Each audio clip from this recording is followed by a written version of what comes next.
Yo, what is good, YouTube? Krishan checking back in with another video. Let's start this video off with some Hadi Choopan. The update on the left was posted up yesterday, and the update on the right was from about a week ago. Hadi looks incredible, absolutely full blown on the left. Now, I'm not sure exactly how many weeks out Hadi is in these updates, but I would guess at least 6 because it looks like he is in the US, judging from the gym in the background.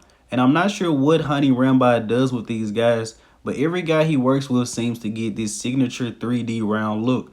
I don't think Hadi Choopan has had this look in the past. And if Hadi manages to come into this year's Olympia bigger with the same condition, I believe everyone is in trouble.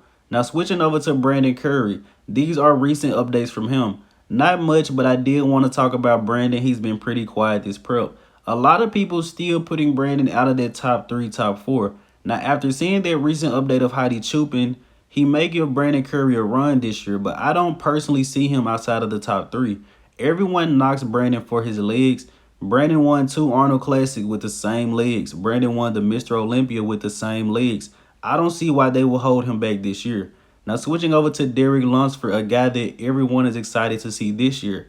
And people have been really high on Derek Lunsford. I was watching a recent podcast with Jay Cutler, manager Matt Milo Sarchev.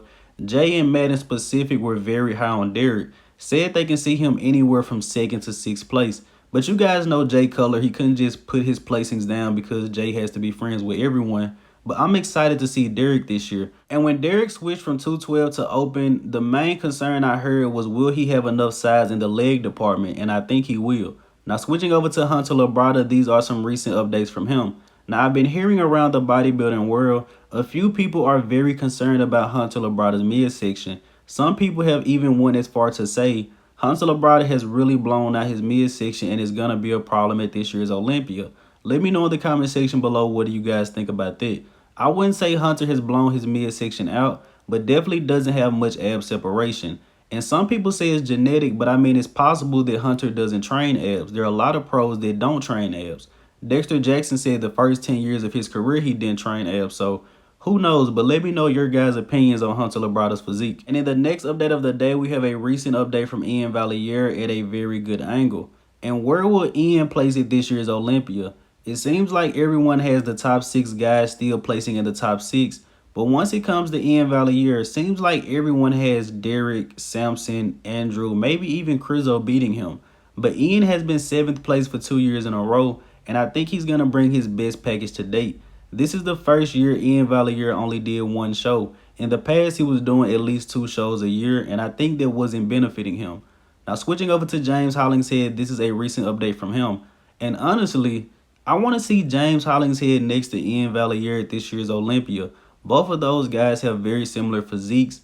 Massive, also come in very, very conditioned. And the closer we get to this year's Olympia, James is starting to look better. About a week ago, I was starting to get worried. It looked like he was over dieting, but James has really been filling up. And I think it's a possibility we see the best version of him at this year's Olympia.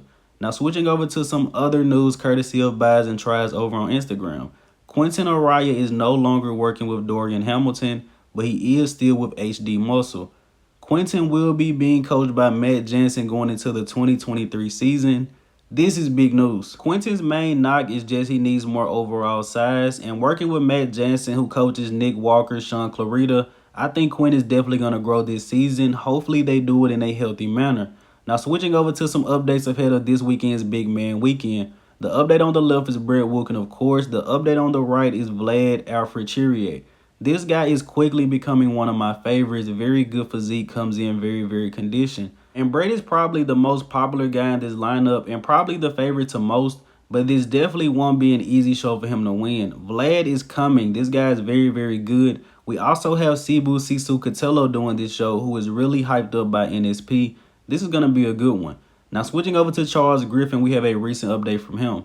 The closer we get to this year's Olympia, the more I become a believer in Charles Griffen. I believe this guy can do some serious damage. If we went back to last year's Olympia, I would like to see this physique between William Bonek and Iain Valliere. Going into this year's Olympia, wherever Iain Valliere places, I think Charles Griffen is going to be right there. Whether it's right behind Iain or right in front of Iain, I think those guys are going to battle it out this year.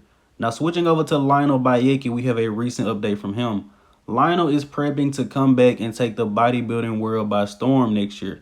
But in all seriousness, I'm glad that Lionel put out a video. I'm glad that he's working out. He even got a smile on his face. He wasn't very happy at that last competition he did. Lionel is 40 plus. He never has to compete again. I'm just glad to see him enjoying working out. Now switching over to some 212 news, we have a recent update from Kamal Elgargni. And whatever Chris Aceto and Kamal are doing, they should definitely keep it up. This is the best Kamal has ever looked to me personally, and he is definitely poised to fight for their 212 Olympia title this year. A few people actually have Kamal as the favorite over Sean Clarita, even though Sean Clarita has beat him for 2 years straight. But then again, this version that Kamal Elgargni is bringing to this year's Olympia, I don't think we've seen it before. And ending this video here with the archive of the day, you guys let me know in the comment section below which legendary bodybuilder is this. As always, I hope you guys did indeed enjoy this video. If you haven't done so already, be sure to like the video and subscribe to the channel. I'm Krishan from Go Fitness, and that's it. I'm out.